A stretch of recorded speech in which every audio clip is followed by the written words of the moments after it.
నమస్తే, welcome to iDreams. నేను మీ మాధురి.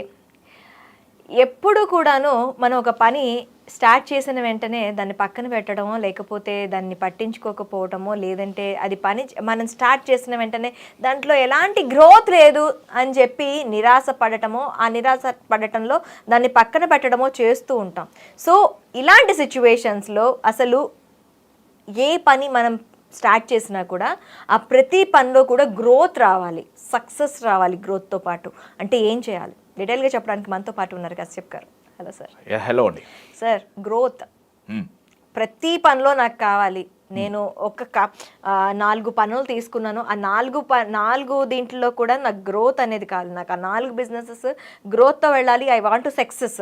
ఏంటి, కొంతమంది ఒకటి చేసి పక్కన పెడతారు, 2 చేసి పక్కన పెడతారు, 3 చేసి పక్కన పెడతారు. ఇలా పక్కన పెట్టడంతో వాళ్ళు ఫెడప్ అయిపోయి అసలు నేను దేనికి పనికి రాను అనే దాంట్లోకి వెళ్ళిపోతూ ఉంటారు. సో ఒక పని చేసేటప్పుడు దాంట్లో గ్రోత్ రావాలంటే ఎలాంటి స్టెప్స్ తీసుకొని ముందుకు వెళ్ళాలంటే? నేను మీకు ఒక ఎగ్జాంపుల్ చెప్తా అండి. ఇది ఆర్టిఫిషియల్ ప్లాంట్, రియల్ ప్లాంట్ అనుకోండి.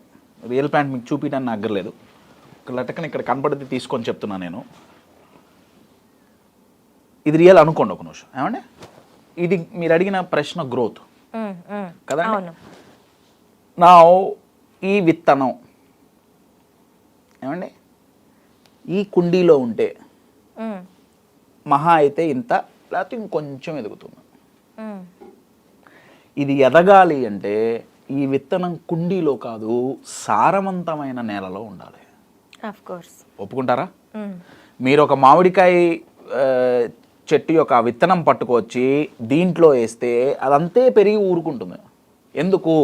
దానికి కావాల్సిన న్యూట్రియన్స్ వగేరా వగేరా వగేరా ఏదైతే కావాలో ఈ కుండీ ఇవ్వలేదు. అంతే కదండి. ఇది ఎదగకపోతే తప్పు విత్తనానిదా? లోపం విత్తనంలో ఉందా? లోపం విత్తనంలో లేదు. విత్తనం కరెక్ట్ ప్లేస్లో లేదు. అంటే కంపెనీ మారమని చెప్పట్లేదండి. నేనేమంటున్నానంటే ఇది ఈ విత్తనం ఏదైతే ఉందో అది మనకొచ్చే ఒక ఐడియా ఆర్ మనలో ఉండే పొటెన్షియల్స్, శక్తి సామర్థ్యాలు. నా ఇది మన మైండ్ అండి. మన మైండ్ కనుక చిన్న కుండీలాగా నేరోగా ఉంటే గ్రోత్ లిమిటెడ్గా ఉంటుంది. కానీ మన మైండ్ ఒక సారవంతమైన భూమిలాగా ఉంటే మన గ్రోత్ చిన్న బోన్జాయి లిల్లీపుట్ ప్లాంట్ లాగా చిన్నగా కాదు, మహావృక్షమై ఎదుగుతాం మనం. మన గ్రోత్ కూడా మహావృక్షం అవుతుంది. ఎప్పుడు మైండ్ ఒకటి నేరోగా ఉండకూడదు, బ్రాడ్గా ఉండాలి. ఎప్పుడూ వింటుంటాం బ్రాడ్ మైండెడ్ అంటే ఇటు తాళ్ళు బట్టి మైండ్ని పెద్ద చేయాలా? అది బ్రెయిన్ హ్యామరేజ్ అవుతుంది. బ్రాడ్ మైండెడ్ కాదు. బ్రాడ్ మైండెడ్నెస్ అంటే అర్థం ఏంటయ్యా అంటే నాకున్న పొటెన్షియల్స్, నాకున్న శక్తి సామర్థ్యాలు ఒక విత్తనంలో నుంచి రూట్స్ స్ప్రెడ్ అవ్వటానికి తగినంత భూమి ఉండాలి. ఆ భూమి సారవంతమైంది ఉండాలి. సిమిలర్లీ మనకున్న పొటెన్షియల్స్ ఎక్స్పాండ్ అవ్వటానికి మైండ్లో అంత స్పేస్ ఉండాలండి. స్పేస్ అంటే నేనేదో ఒక మెజరింగ్, ఒక అడుగో 2 అడుగులో ఆ స్పేస్ గురించి నేను మాట్లాడట్లా. You are getting mind. So first thing ఏంటి, మైండ్ సారవంతంగా ఉండాలి. అప్పుడు మీ టాలెంట్ అనే విత్తనం మీ మైండ్లో ఎదగగలదు. ఇది నెంబర్ 1 అండి. చాలామంది మైండ్ సారవంతంగా లేదు. అంతెందుకండి, యాపిల్ సీడ్ పట్టుకోరండి, హైదరాబాద్లో వేయండి, ఏమవుతుంది? మొక్క పెరుగుతుంది, కొద్ది గొప్ప పెరుగుతుంది. మా అయితే ఒక చిన్న యాపిల్ పండు ఏదో చిన్నది వస్తుంది. కానీ అదే విత్తనం హిమాచల్ ప్రదేశ్లో వేయండి, అబ్సల్యూట్లీ. ఎందుకు గ్రో అవుతుంది అక్కడ, ఇక్కడ ఎందుకు గ్రో అవట్లా? ఎందుకంటే ఇక్కడ ఎన్విరాన్మెంట్ సపోర్ట్ చేయట్లా. నేనేమన్నా ఎన్విరాన్మెంట్ ఏంటి? మన మైండ్ అండి. మనకు ఒక ఆలోచన వచ్చింది, మనం ఒక పని చేయాలనుకున్నాం, నా విత్తనం పెరగాలంటే ఎరువు వేయాలి. మనం ఒక పని చేయాలనుకుంటున్నాం, మనకు ఒక ఐడియా వచ్చింది, దానికి మనం ఏం చేస్తున్నాం? కాన్ఫిడెన్స్ అనేది ఎరువు అండి. అదే ఎట్లా? భయం అనే విషయం వేస్తున్నాం. ఫెయిల్ అయితే రే నువ్వు చేయలేవురా, నీ వల్ల కాదు. ఎందుకు? పోయినసారి అయిపోయిందిగా, తగలబెట్టావుగా, ఈసారి ఏమవుతుంది? ఆ విత్తనం పెరుగుతోందా? ఆ విత్తనం పెరగాలన్నప్పుడల్లా మనం కట్ చేసేస్తున్నాం. గ్రోత్ ఎక్కడి నుంచి వస్తుందండి? నేను నా దగ్గర లేదు ఇప్పుడు చూపించడానికి. నేను దీనికి పెట్టుకున్న పేరు బోన్జాయ్ మైండ్ సెట్. బోన్జాయ్ మొక్క ఇంతే పెరుగుతుంది, కొన్ని సంవత్సరాలంతే ఉంటుంది. అది 100 సంవత్సరాలు బతికినా కానీ అంతకంటే ఎక్కువ పెరగదు బోన్జాయ్. ఎందుకంటే దాన్ని అలా కండిషన్ చేశారు వాళ్ళు. మన మైండ్లు కూడా అలానే తయారైనాయి. నేను 40 ఏళ్ళు కష్టపడ్డా, 30 ఏళ్ళు కష్టపడ్డా, ఏం లాభం? ఎదుగుదల ఏది? గ్రోత్ ఏది? చాలామంది కంప్లైంట్ చేసేది ఏంటంటే బయట ఎన్విరాన్మెంట్ సపోర్టివ్గా లేదు. నేను కాదనండి, మేబీ ఒక 10% నేను దానికి ఒప్పుకుంటా. కానీ 90% ఈ ఎన్విరాన్మెంట్ సపోర్టివ్గా లేదు. ఎందుకంటే బయట ఎన్విరాన్మెంట్ నువ్వు చేంజ్ చేయలేవు. మహా అయితే కంపెనీ చేంజ్ చేస్తావు. ఎన్ని కంపెనీలు మారుతారు? Majority of the corporate culture is same కదా. ఈ ఎన్విరాన్మెంట్లో మార్పులు రావాలి. ఆ మార్పులు ఏంటి అంటే రావాల్సిన మొట్టమొదటి మార్పు ఏంటంటే, దాన్ని మీరు కాన్ఫిడెన్స్ అంటారా, ఆ పదం ఏదైనా కానీ, ఒక భయం పోవాలండి. అదేంటంటే ఐఎమ్ నాట్ ఇన్నఫ్ అన్న భయం పోవాలి. ఆర్ ఈ ఆలోచన వల్ల భయం ట్రిగర్ అవుతుంది బేసిక్గా. ఏంటది? ఐఎమ్ నాట్ ఇన్నఫ్, నేను దీనికి సరిపోను. తెలుగులో చెప్పాలంటే దేనికి సరిపోను? ఏ విషయంలో అయితే నేను గ్రో అవ్వాలనుకుంటున్నానో దానికి నేను సరిపోను. అంటే అర్థం ఏంటంటే నాకు ఎక్స్పీరియన్స్ లేదనో, లేకపోతే నాకు బ్యాక్గ్రౌండ్ లేదనో, నాకు స్కిల్స్ లేవనో, నాకు క్వాలిటీస్ లేవనో, ఏవేవైతే మనం చూస్తామో అవి చూసి నేను దీనికి సరిపోను, నేను ఇది చెయ్యలేను అన్న భావన ఎక్కడి నుంచి వస్తుందంటే ఐఎమ్ నాట్ ఇన్నఫ్ అనే ఫీలింగ్లో నుంచి వస్తుంది.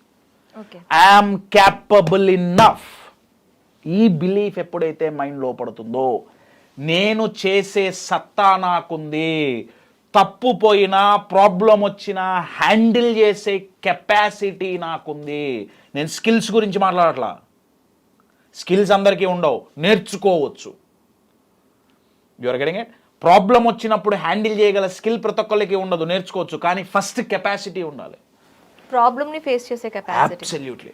నేను ఏదైనా సరే హ్యాండిల్ చెయ్యగలను, నేను ఎదగగలను, ఎదగటానికి కావాల్సిన దమ్ము నా దగ్గర ఉంది అన్న సర్టెనిటీ మైండ్కు ఉండాలి. సర్టెనిటీ అంటే ఏంటంటే మైండ్కి ఆ షూరిటీ ఇవ్వాలి. నేను మీకు ఒక ఎగ్జాంపుల్ చెప్తానండి, మైండ్ ఎలా ఉంటుంది అనేది. ఇప్పుడు నా కూతురుకు ఒక 2.5 సంవత్సరాలు, దానికి ఏమన్నా భయం వేసింది అనుకోండి, నా దగ్గరకు వస్తుంది ఉరుక్కుంటూ. ఇంట్లో ఏమన్నా చీమో ఏమన్నా వచ్చింది అనుకోండి, నాన్న అని ఉరుక్కుంటూ నా దగ్గరకు వస్తుంది. లేకపోతే వాళ్ళ అమ్మ దగ్గరికి వెళ్తుంది, లేకపోతే నాన్నగారి దగ్గరకో, తాతయ్య దగ్గరకో, నాయనమ్మ దగ్గరకో వెళ్తుంది. వాళ్ళని పోయి గట్టికి కౌగులించుకుంటుంది. అంటే తనకేమర్థం అవుతుంది? వీళ్ళ దగ్గర నేనుంటే సేఫ్. అబ్సల్యూట్లీ. మైండ్ ఆ చిన్నపిల్ల లాంటిదండి.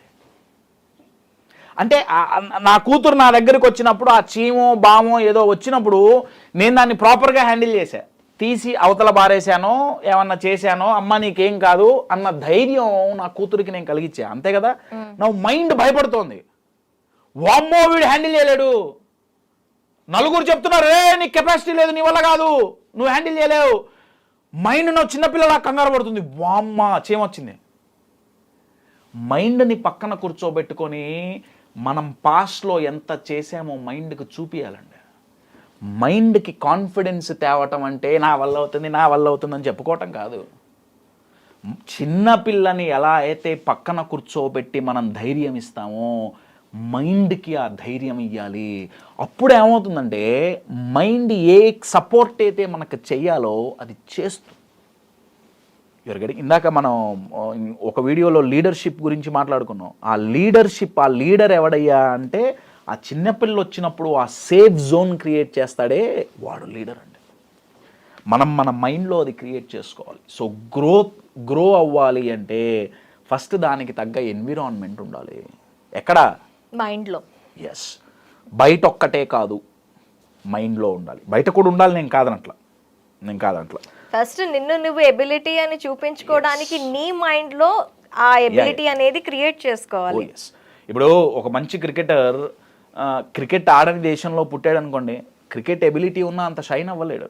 సో బయట ఎన్విరాన్మెంట్ మ్యాటర్స్ నేను కాదన్ను, నేను దానికి అగేన్స్ట్ కాదు. నేనేమంటున్నా అంటే అది ఒక్కటే కారణం కాదు, ఇన్నర్ ఎన్విరాన్మెంట్, మైండ్, అది ఆ ఎన్విరాన్మెంట్ బాగుండాలి. నెంబర్ 2, మనం మొక్క వేసాం, విత్తనం వేసాం, ఎన్విరాన్మెంట్ చాలా బాగుంది, దానికి రోజు మెన్యూర్ వేయాలి, నీళ్లు పోయాలి. అదేంటి, దాని పేరే ధైర్యం. నేను ఇందాక చెప్పిన మాట. నా ఈ రెండు చేస్తే సరిపోతుందా? సరిపోదండి.